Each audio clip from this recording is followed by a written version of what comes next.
Généralement, en matière de cartographie participative, il y a plusieurs méthodologies qu'on peut utiliser.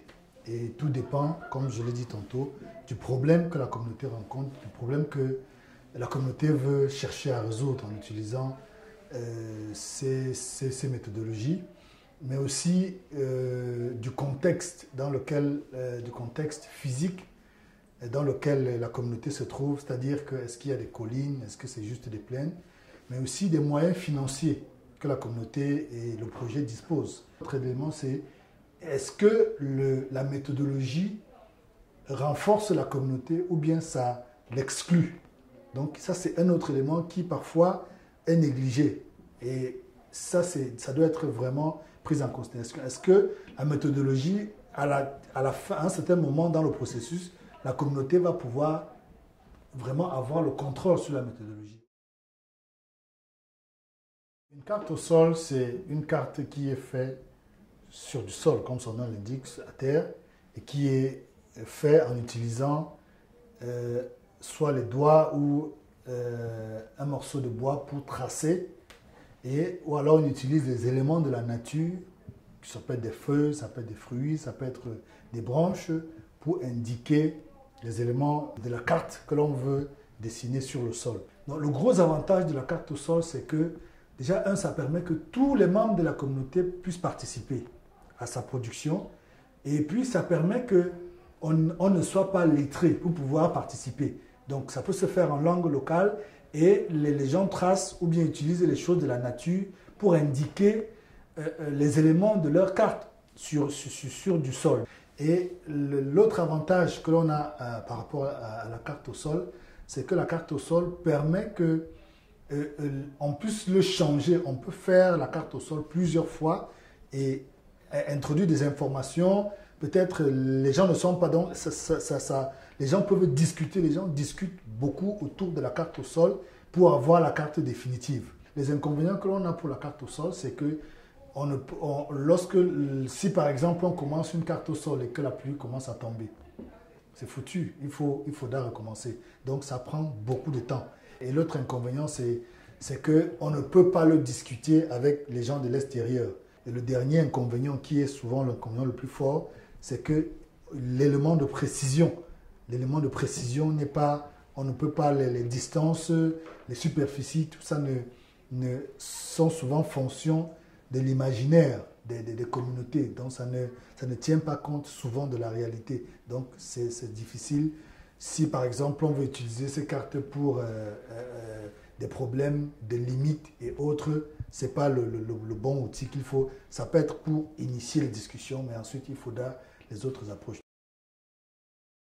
La carte sur papier, maintenant c'est une carte qui est dessinée sur du papier.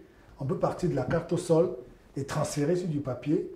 Dans d'autres cas, les gens peuvent directement commencer à travailler sur du papier en travaillant avec du crayon, en leur donnant la possibilité de pouvoir effacer lorsqu'ils font des erreurs. Et ensuite, lorsqu'ils sont contents, ils ont finalisé la carte sur le papier, ils peuvent venir maintenant avec les crayons de couleur pour mieux illustrer, pour mieux indiquer les endroits. Et le gros avantage aussi de cette méthodologie, c'est que souvent, ça permet aussi que les gens participent assez bien dans la communauté. Mais il est souvent, cette méthodologie, surtout lorsqu'on commence par elle, ça exclut ceux qui ne peuvent pas tenir le crayon. Généralement, ceux qui ne peuvent pas tenir le crayon sont comme des spectateurs. Et parfois, pour qu'ils comprennent tout ce qui est fait, il faut beaucoup de tact de la part du facilitateur. Bien que ce soit sur du papier, la notion de précision, la notion d'échelle n'est pas encore introduite. Ce qui est fait sur le papier, parfois, est soit trop agrandi ou soit trop réduit par rapport à la réalité sur le terrain. Si c'est des cartes qui vont être utilisées pour des discussions avec les gens de l'extérieur, il faut maintenant utiliser par exemple le GPS pour aller collecter les coordonnées géographiques de tous les éléments qui ont été indiqués sur la carte sur papier. Donc, et avec cette méthodologie, ça a cet avantage que les points sur la carte que l'on va avoir à la fin seront exactement indiqués sur les endroits où ces activités-là se déroulent. Généralement, avant de commencer même un projet de cartographie, où on veut utiliser un système d'information géographique, on commence d'abord par collecter toute l'information de base. Tout ce qui est lié à la végétation, tout ce qui est lié s'il y a des concessions forestières, s'il y a des aires protégées, s'il y a des concessions minières, toutes ces informations de base devront être prêtes de manière à ce que lorsque les points GPS sont collectés, on les superpose, on les traite et on les superpose simplement sur ces informations de base. Mais il faut noter que l'utilisation des systèmes d'information géographique est très puissant parce qu'il permet de manipuler différentes couches d'informations et peut permettre aux communautés de discuter et de simuler plusieurs scénarios possibles que l'on peut avoir dans un endroit où un problème se pose. Mais il faut noter également que l'inconvénient, c'est que généralement, ceux qui manipulent ou ceux qui sont au contrôle du système d'information géographique sont des personnes de l'extérieur. Parce que souvent dans les communautés, les gens n'ont pas les capacités pour pouvoir les utiliser. Mais il est important que lorsque cela est fait, que chaque fois on se rassure que les communautés comprennent ce que le technicien est en train de faire. L'autre élément qu'il faut relever par rapport au système d'information géographique, c'est qu'on utilise des logiciels qui, pour la plupart, sont extrêmement chers sur le marché. Mais fort heureusement, de plus en plus, on voit des systèmes d'information, des logiciels libres. La cartographie à 3 dimensions, qui est une cartographie qui se fait généralement ou alors toujours dans les endroits où on a des montagnes, on a des fortes dénivelées pour permettre qu'on puisse avoir des couches d'informations que l'on peut superposer et des couches de terrain que l'on peut superposer. Et maintenant, les communautés viennent y mettre des informations. Et ça commence par une grande mobilisation, généralement même des enfants de l'école primaire, pour couper les coupes de niveau. Elle est en couches d'informations qui peuvent être sur carton ou bien sur du polyester. Et toutes ces informations, toutes ces couches sont superposées et collées. Et lorsque tout cela est fait, on met de la peinture. On utilise la peinture pour indiquer maintenant les informations surfaciques. Et on utilise des cordes pour indiquer les informations linéaires. Et on utilise des boutons pour indiquer les informations qui sont des points.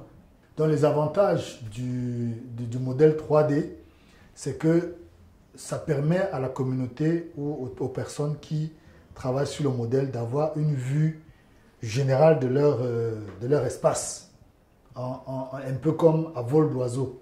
Donc ça permet vraiment d'avoir une bonne vue et c'est également très efficace pour pouvoir discuter des questions de limites parce que les communautés qui travaillent dessus ont la possibilité de voir toutes les informations au même moment.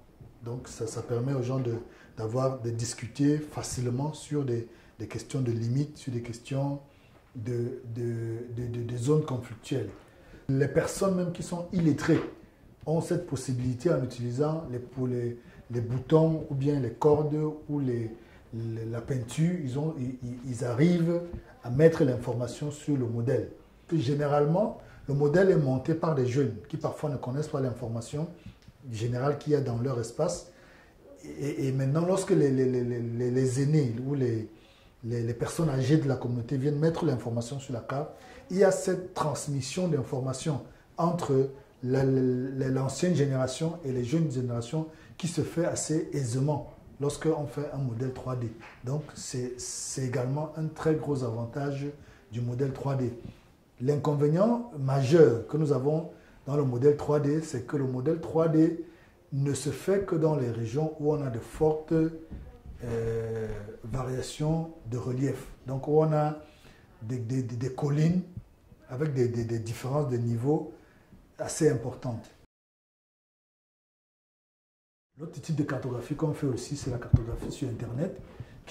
Actuellement, il y a beaucoup de logiciels disponibles qui permettent de pouvoir, lorsque on veut faire la carte d'une région, d'utiliser ces logiciels en ligne, où on a déjà des cartes de base qui présentent le monde entier avec toutes les différentes régions Parfois même, vous avez les aires protégées qui sont déjà là, peut-être même que, oui, les aires protégées, et vous pouvez directement sur ce logiciel indiquer à l'aide des icônes de points ou de lignes ou de surfaces, vous pouvez indiquer l'information que vous voulez mettre sur la carte. Et les avantages de la cartographie par Internet, c'est que tu as les cartes de base qui sont déjà incorporées dans le logiciel que tu utilises et l'information peut être facilement introduite sur ces cartes de base en utilisant les boutons, les icônes qui sont déjà prévues, qui sont disponibles dans le logiciel. Mais l'inconvénient majeur que nous avons, ou les inconvénients majeurs que nous avons avec la cartographie par Internet, c'est que ce n'est accessible qu'à ceux qui ont une connexion Internet, mais aussi il faut déjà avoir une aptitude à utiliser l'ordinateur pour pouvoir produire les cartes en utilisant ces outils qui sont en ligne. Donc, mais l'autre avantage important de la cartographie par Internet, c'est qu'il permet de faire des cartes qui alertent facilement l'opinion. Donc, il est possible, lorsqu'un problème se pose quelque part, de faire rapidement une carte sur un de ces logiciels en ligne et de le faire circuler à beaucoup d'internautes pour permettre aux gens d'être au courant de ce qui se fait et ça attire leur attention. Donc, ça c'est également un gros avantage de la cartographie par Internet.